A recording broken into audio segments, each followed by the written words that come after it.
Pamin amazing trip ministry then Sabbath school panel discussion ana bolling mahapasya ana bewa zosi amasang kangai lutnaw ka zana salam ka hindi be Amen. Ke pamin kita mga discussion boarding ilaya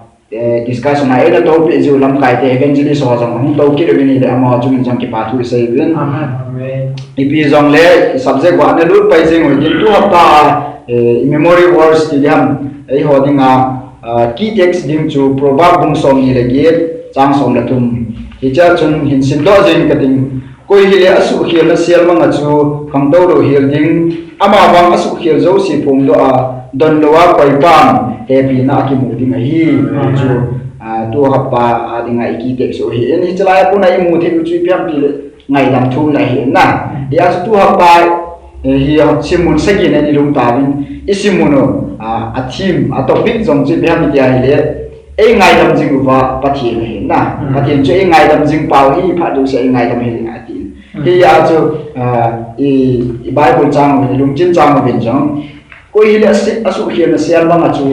ki ngai dam lo ni na ai ba asu hi na pung do pa chu happy na chang ni he ti chu sim lo bin ki pa am le jenin i cha hin Israel de hin hi ji amo hin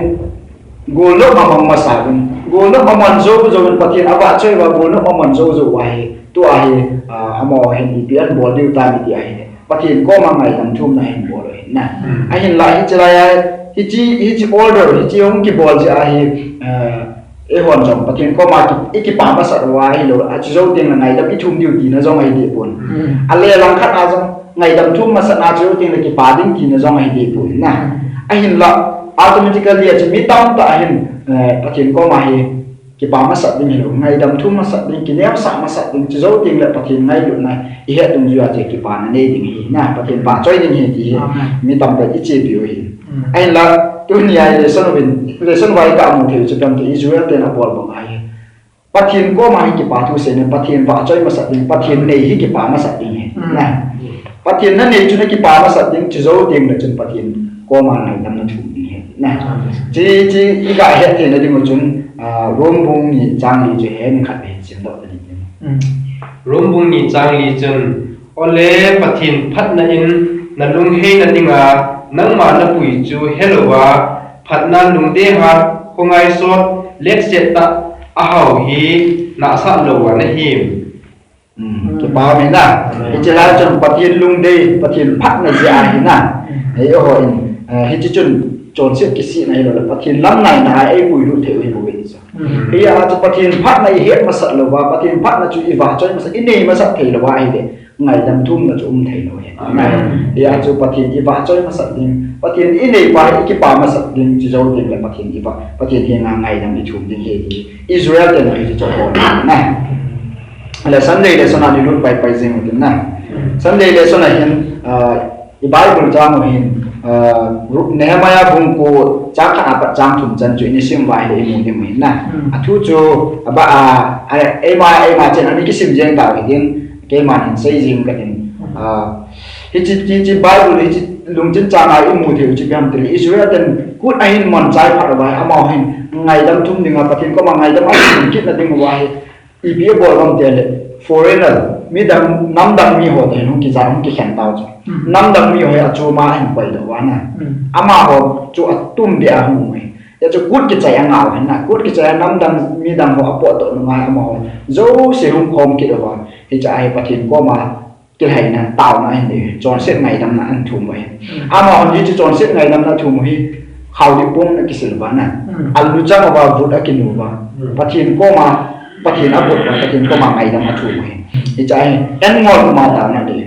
sunilum kya taw na de it is sunilum kya ki mang cha ai lai che sunilum kya ama ho ki mang cha da ni ne ma bum ko chang thum na je ve na hi de hop thu ma hop pia hop khat a din na ni khat cho hop pia hop khat sum chu to ra sim ki noi bible sim hom den zo de le hop pia hop khat ma chu na taw na ni acha hi chala ko na mu the wi biam de le pathin ko ma chom sit ngai lam na pathin ko ma taw na nei ding ti nga hi de hi chile so na i zil do the chu Bible isim masa nungai na Israel de zong Bible asim ba ichi Torah asim jiwa pathin ngai lu nai asim masat jiwa ha mo alung ki moi ta thei lo na alung nem jing pathin ko ma mi lo pu ma taw thi ba o chon si ka hi bo be pathin ning ka pu ka pa nga pa na hi ta ba ngai ngai lu ba e hin pu wa pathin na sat ki mei bo ba ke ho pi chon si ka hi bo ve ti ai ji chu ichi Torah chu ni sim lo ta nang le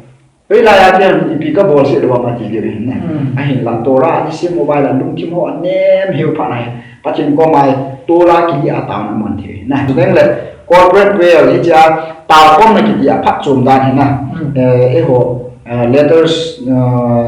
xong tụi nó nhìn là 1903 piece 5 nè chứ nào thì cha cái gì nào cho nên vậy là gì này hubung pi hung ke loi ko ma tau kom ki di a phat chom dan chang sia tau na sa min na ki bai a ha rồi ki cha chang khan a private a mi khan na sa ta tau na man sang hubung pi hung ke loi ko ma tau na chi hin an to alien rồi a te a anasa rồi so tieng le heavenly place ki di le khabu page 91 ayang chana sai ki ni chang ma tau ki di pa poi mo he cha secret na tau hi e ma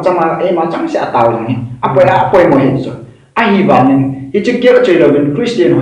ki loi ko ma pum pia ta khat na pum khat na tau kom jang he isa nga yang cha poi mo na lai ti ki na e chi ja cho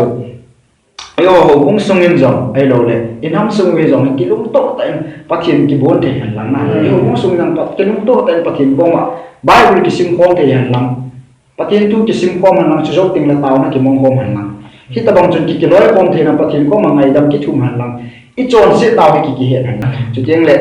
ina sim ding wa de ta chu Daniel bung ko chang li ang bat chang som na ko na na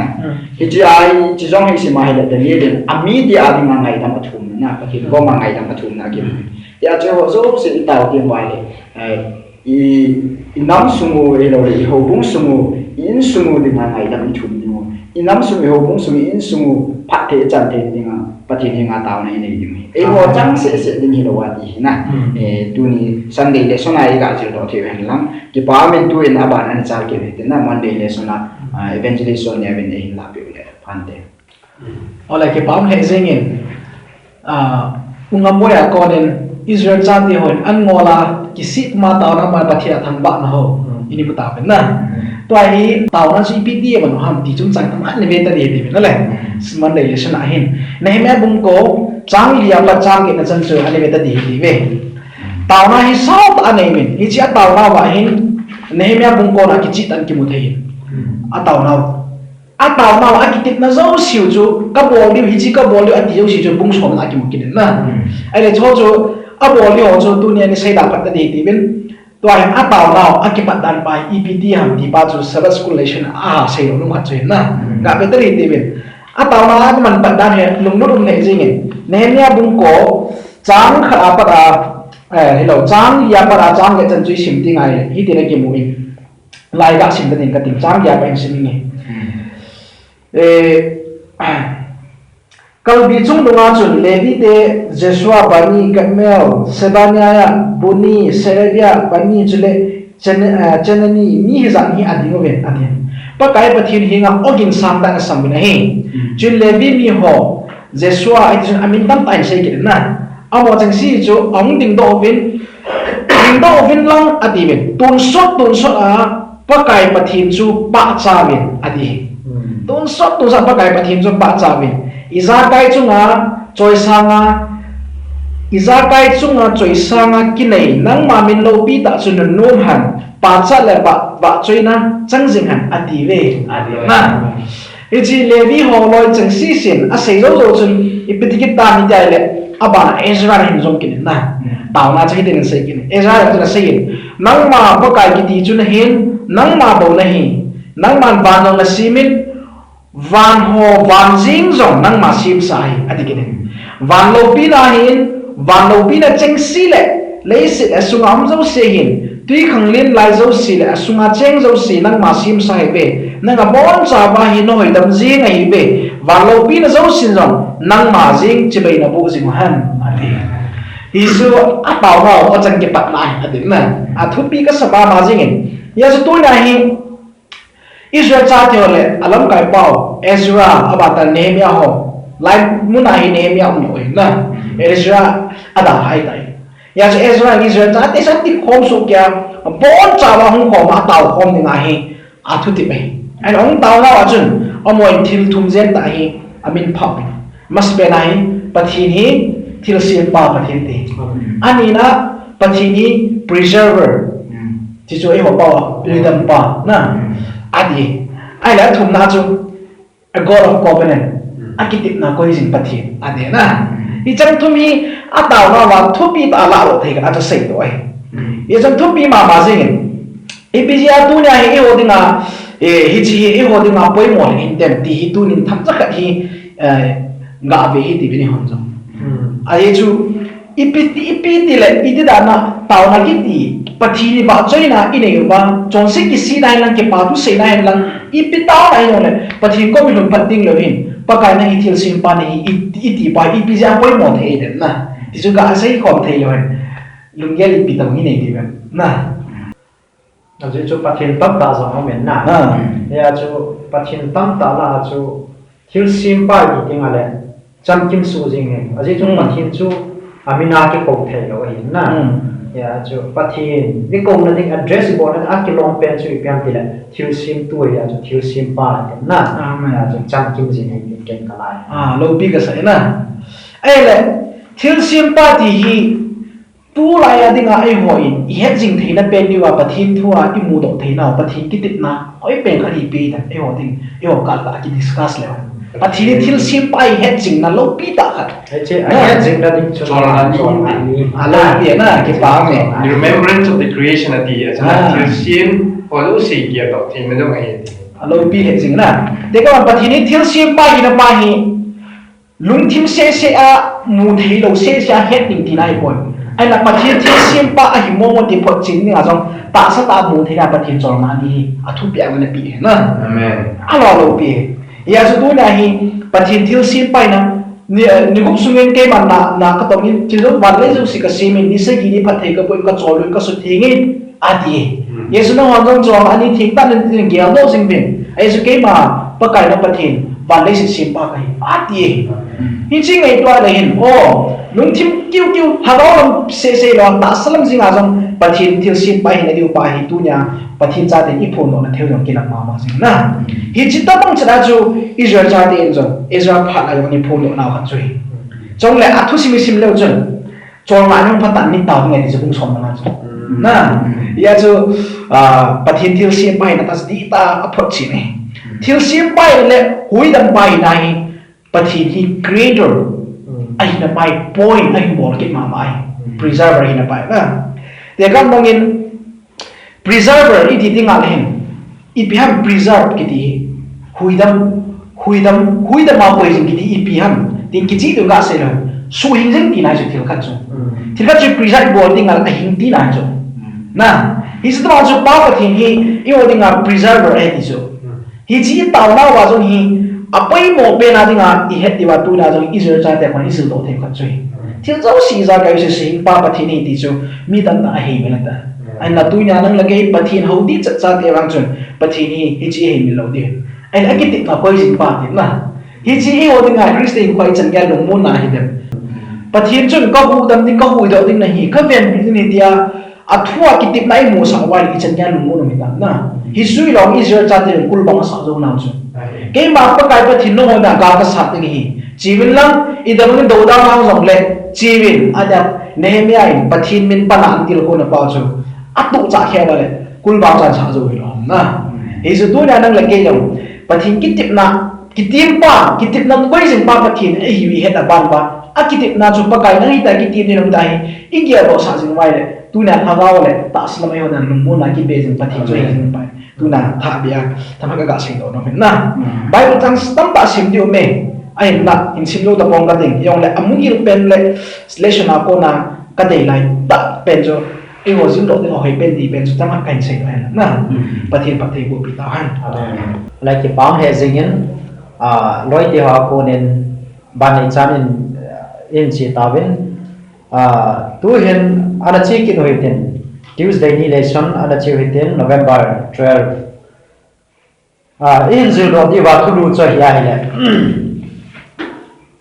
English Bible lesson from the past I get in chu achi sa ai lo le anathung sa ko na ki hil na ai lo le zil do thei na ti cho hi in ipiham anathung sa na ti chu in ba di wa hi in chi ba hi ga ba na hi le Israel te thu sim hi anung pho do ki no hin Nehemiah ho loi le he chi ba tao ko mo hin apu pa teo chon sit na ho zo se hi ai mu do wa chu te ta apu pa te to pathin ki tip na ho an mu do wa hi he chi Nehemiah bung ko chang kwa pat chang som ni la ni na chu ana simu bin lang Nehemiah bung ko chang kwa pat som ni la ni na chu ana sim te te ben hi chi agila hi in Israel mi te ho hin apu pa te ho masanga pathin ai pui dang thu simo cha hi in ale ga ding in Israel Egypt gama Israel te ana lai bachun pathin ai pui do ding te ta in ale hi chi bachun gamna chi som ya thong yen Israel te in ho chu thi san kinu no cha ai kal chu in ban ti len an kal chu in hi chi chun thi san na lo na Egypt te ho cha pata pen ho cha an thi sai na chi ma sam jong chun tam ta pathin ai na di ta ba ai mu sai Israel te pathin hi pathin mong mong hi ti amu be na hi chu ting ta ahung do ga jong hin ama sango ba hi le tui pi san ale na len kan thei lo ding dim mo na au ta kinong zen sun na am ta in ahin ahung wa vet ki na hi le Egypt se pe ho army ho tha ding hen dal ki ta ala ichilai din mo na chun akoi sa ta na akap ta ahin ichilai din mon jing in jong chun pathin a hu do ki nen ipiten hu dam ti le mei bu le na tingin chuting ta le he chi tui pi san kinong zen jun chu aman tur go so pe no te na ga kai ve he chi tui pi san tur go ko nga ga kai chu aban no ba na pathin hi a hi na ba mu da ve he chi kalba jong chun Egypt te ho zo se pe ho zo se chu tui kham lin la sung chang ki le lu bangin ite chun tui tolang age ta ve na athigam tai he chu aga nu ba no ve ale ahung do ba chu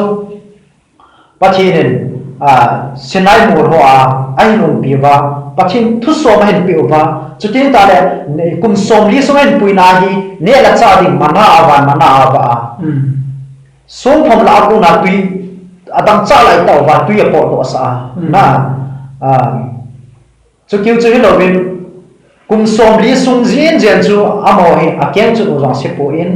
akem mo za madul po in asam ko lu kha sa se po in lo pi hi ta bang chang ya chu pathi ne ana piu chu amu e na pathi pi na da chu ting ta le nial digam ahung na chu nial digam a hi in sun ting la sa nial digam chu a hi in ale sun ting le ni sa ada na diu chun pathi ne mei lo me na pi ve mei lo ma am piu chu amo hin sat jong pathin a thu sa po in zam ting la ada wa da hi ki je chun mei lo me na pi in ani chi mei lo chu am ho ding in an asulum tu ben apang ki amen he ta bang chu pathin awum pi ven lung hang lo be in awum pi ven na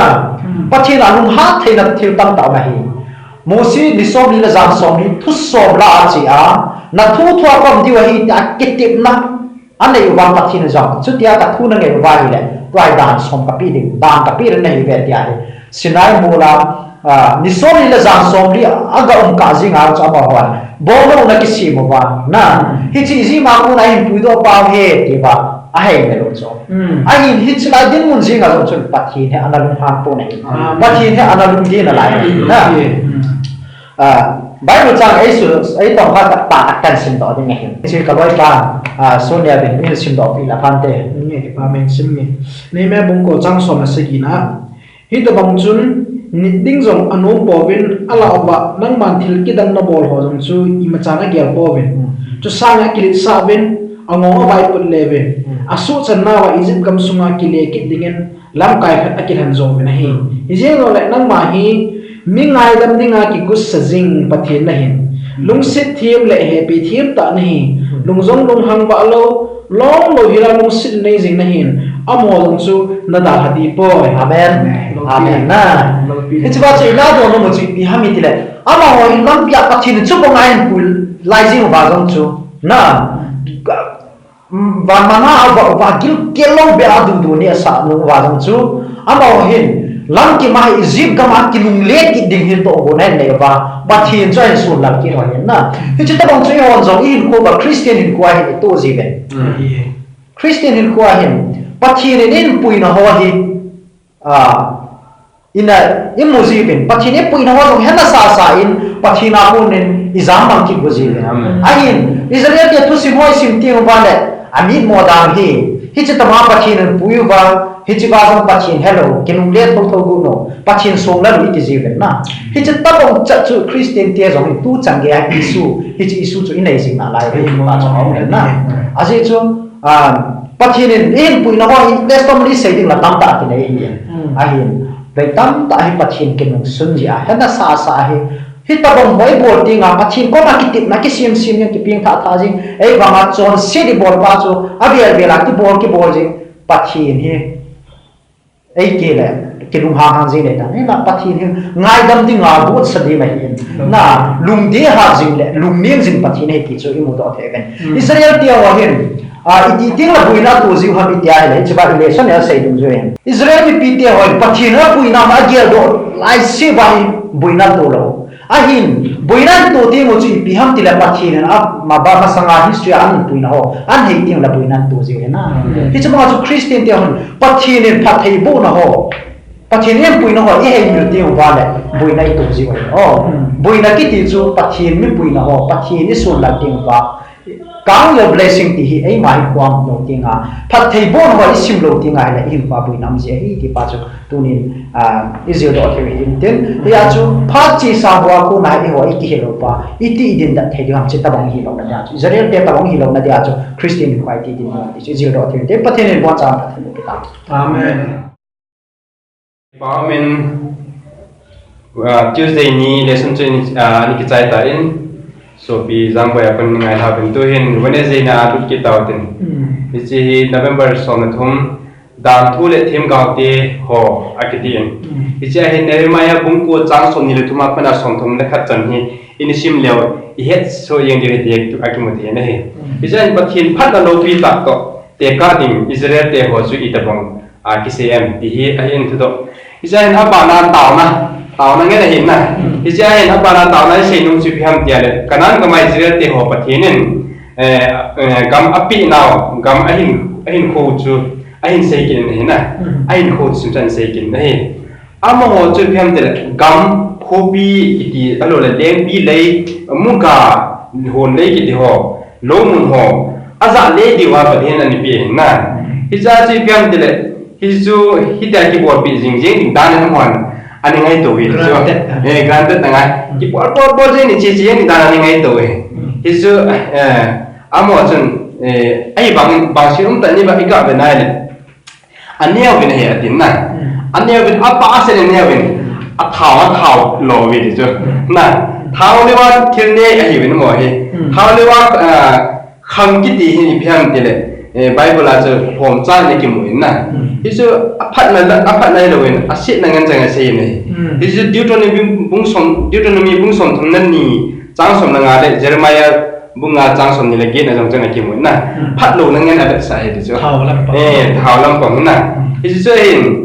mi ho chen pathin phat lo pi ta chu ki pa na ni mai theu chu ai ba je pathin na ding a chu ki pa la ni lo ji na ta ba je won lai ji do the kharo min na hi chu thao na ni wa mo chen khat a thao na khan na ni chu a chai na pathin hai mi na pathin da ki thon kom na nam pi zo khom pa chang hon ani hai mi kha je ni chi kom pi ji thi lo na hi chu hin pathin da ki nai cha lam zo kom na ding a ki mang chal wa ho in bi ham pathin hai mi na ni chu hi chu pa cha phat do na hung so sa ni hi chu phat tam zo ni ho hi chi ta bang chen bi ha epiti sei da phat tam da hi chi khu ki nei le an le hu ฮิจิคูในแหล่งที่เห็นกิปานั้นลำปงด้านกินในสิดิจ้ะ ก็เก็บปลาที่นี่ ก็กิปาที่นี่ฮิจิกินเลยกินลุงกินเตติอิสราเอลเตเกี่ยวอะไรวะจะกินโซเกะโซน่ะ กินในมาไม่ ฮิจิอินในพันเลยที่เจไรวะไอ้ป่าวทุจิขัดจนฮาวินเบียงไงที่ตัวบังคับหุ่นจินน่ะอิสราเอลเต็มประเทศนั้นคนอินเที่ยวจะอุ้ยสิอันนี้ยังดิจ้ะอันนี้สิวันไอ้นั่นกิปานั้นจะประเทศละมากิปีรุ่นน่ะกิปีรุ่นเทนไอ้ลูกส่วนนั้นมังสะชีวิตดิจ้ะกิปีรุ่นเทลุน่ะไอ้ที่กิปานั้นเขาสันนิมันจีวิตดิจ้ะคือสิเป็นอาชีพนั้นสตาร์สุดใส่ดิจ้ะอาเซียที่เปียปาสร้างที่ไอ้กิปีปาไอ้กิปีที่หัวจะจนไอ้วันโฟกัสหัวจริงนะอีจนไอ้วันที่หาเกี่ยวกับชีวิตดิจ้ะดิจ้ะไอ้ก็เป็นอะไรไอ้มาอีโซ่จูอมจิงมันน่าจะไปหาอีโซ่เนี่ยประเทศที่ปีว่าอีโซ่นี่จีว่าจูกิปาเราดูกินนะไอ้ดีกิปุยอัลลาห์ดันทิพย์นี่ขัดต้องกินนะเฮ้ไอ้ไรก็สิ่งนู้นเป็นสุดพิเศษเลยอีพิเศษอย่างเลยอีสิ่งมันน่ะอากาศก่อนนู้นจูลำไก่หัวจุนมาสังหารอิสราเอลลำไก่ลำหัวจุนอิสราเอลมีเตลำไก่หัวจุนประเทศกิตาโลนาเนี่ยโหกิตาโลนาเนี่ยโหอันนั้นเนี่ยโหจุนตัวหินอันพุ่งโตตาเวไอ้กิตินพัดชีสาวก็น่าหินแต่ว่าเลยอันนั้นปุ่มพิวาตาทั่วปักเกี่ยวจุนเสียด้วยดิจุนะเวลาที่นี่สุเกี่ยวจุนโมเห็นอิสราเอลเต็มก็สตาประเทศไอ้ดิโลนาจะพิจารณาเลยประเทศต่างเนี่ยทีมก้าวหัวจุอันนี้สู้กันที่ว่าอันนี้ท้าหัวจุนะที่สุดที่นั่นสตาอับอลเขียนเราจีเขียนเราของกินเราตัวเองจุนะที่สุดอีที่เราประเทศนุ่งสัตว์นะเฮด่านทั่วจุเลยเลยประเทศด่านทั่วจุเลยน่ะยังไงตัวที่ขายใช่ไหมอาบาเราจะทีมก้าวที่หัวสู้กันที่หัวเฮประเทศนุ่งสัตว์นะหุ่นกิจเบียนที่เลยอีที่เราประเทศนี้ที่เต้นนี่เฮ accountable ค่ะอันนี้สิ่งที่เต็มที่เลยหลังขณะเสียงจนประเทศด่านทั่วเลยอามาทีมก้าวหัวประเทศน้ำมีขนาดหินเอาว่าอาการตัวนั้นจริงว่านะอาการตัวนั้นจริงเลยอามิมัน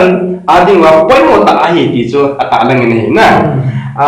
ฮิจิตาวนั้นอาคุมขนาดเสียงปีเป็นจะเพียงไม่เท่าเลยมีเหตุประเทศด่านทั่วบอลพัฒนาฮัลโหลเลยบอลอะไรเลยอามาจะหิ้งดิ้งที่ไบเบิลเนหมายบุญก็จ้างสมนิลปุยองจันทร์เสียงฮิจิว่าเลยพัฒนาลัดองที่อะไรขนาดพิหารเลวิติกันบุญสมเลยเกี่ยจ้างน่าจะโคดอันบอลกินนะเดี๋ยวจะอันลัดออกกินเฮจินะเดี๋ยวจะพิหารที่เลยทีมเขาหัวจุดพิธีงานปฏินุสนานลุงอาทิงเขาหัวอันนี้บอลสินเอาจุดพิธีงานปฏิลุงหุ่นลุงสามีเดียเลยที่จุดทีมเขาหัวจุดทุกตาเฮ็ดทีมสัตว์ตัวปังไอ้ที่จีบใช่ไหมที่จีมอทีมเขาหัวทำสู้กันเกี่ยวกับทุกตาเฮ็ดทีมสัตว์ตัวหัวจะหนีตาโลจุดวิทย์นี่ส่งหนีตาโลส่วนนั้นไอ้เจ้าเลยปฏิที่ปีหัว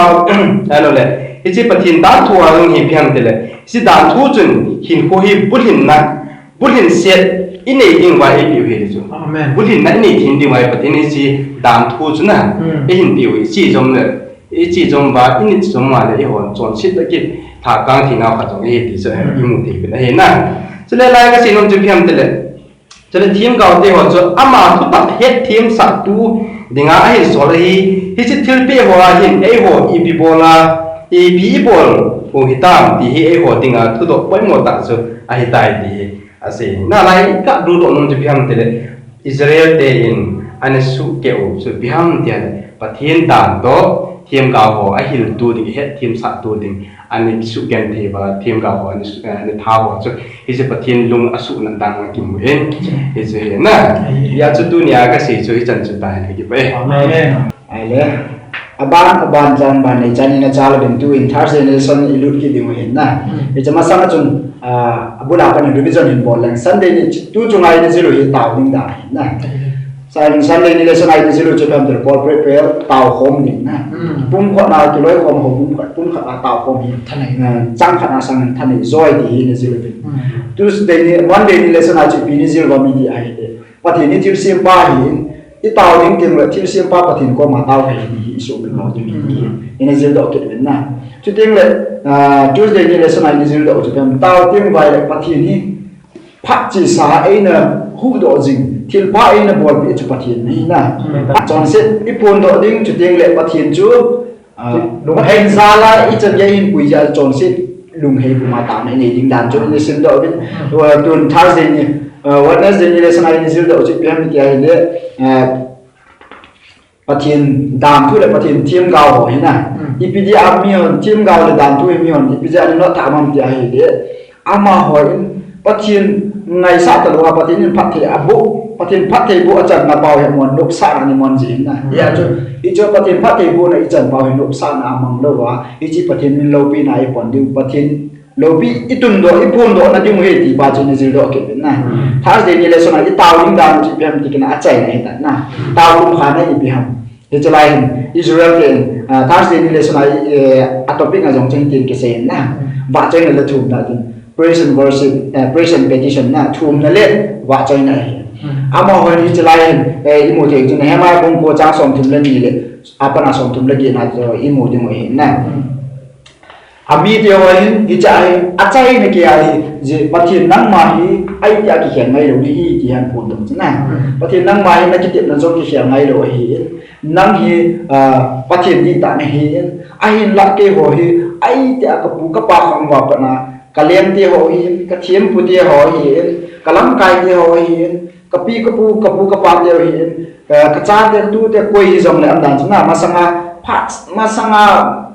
masanga pa na ke hoi nang ma do dal te ka hi be I he ke phum do Pathen ko ma ngai dam thum na Pathen ko ma hi na phum na chu ting le ai ti azum nang ma dam thu su ke jin te ka hi be Pathen ti ai Pathen ko ma hi a hi na phum do wa Pathen jong a hi na phum do wa chu ting la ma ho hi na zo siu amit mo na zo si acknowledge het na Pathen ko ma jong ti ta bang ka hi be ti na ti phum do na ni ya ama jong hi chi ka hi be ti a se nu wa hi Pathen pan bi na chu mai na Pathen ko ma Pathen ka thiam gao te hi ka thiam tu te ka lam kai te ho hi vin ka leng te ho hi vin koi jong le ka nang ma ding ki ta na nei ko ong po ve nang ma dam tu jong ka zui po hi jeng jong le tu ai nang ko ma ka ta hi na lung siet te na hi ta bang ka thok ki lo na ding vin nang nei pu hi vin na nang nei non pi vin at so ipizin ti le hi chalai ta mo condition hi Israel te adin mo hi ne ma ya le Israel lai ta he mo de mo he so kan the na pha lai ta na ipizin ti la kim ber wa le ti ho na su poi wa kai don na sum ima da amon so ta ngani bo le na ya amon jong hin Israel te jong hin alung chi ba so ka hi bo ve ti Pathen ko ma ki Pathen so ka hi bo ve ke ho hi ma cha ka hi bo ve na nang ma za la hin ka hi bo ve ti Pathen acknowledge abo wa ya cho Pathen ko ma tu hin so a ka naw ka den te naw nei mu do vin ti Pathen ko ma taw na ni na hi chi chu na Thursday ni lesson ai sin ho hin na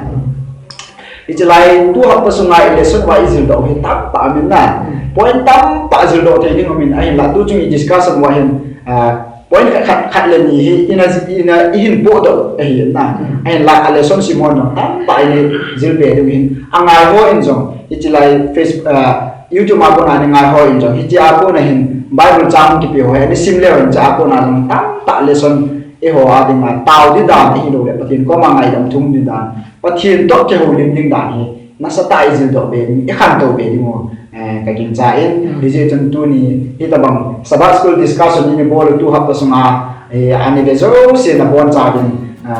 pa kai min po zo sin jang ka hin thum be le ti chu a chai na ni nga ka hin se yan lang Amen chan chi ta no ka chu pa Amen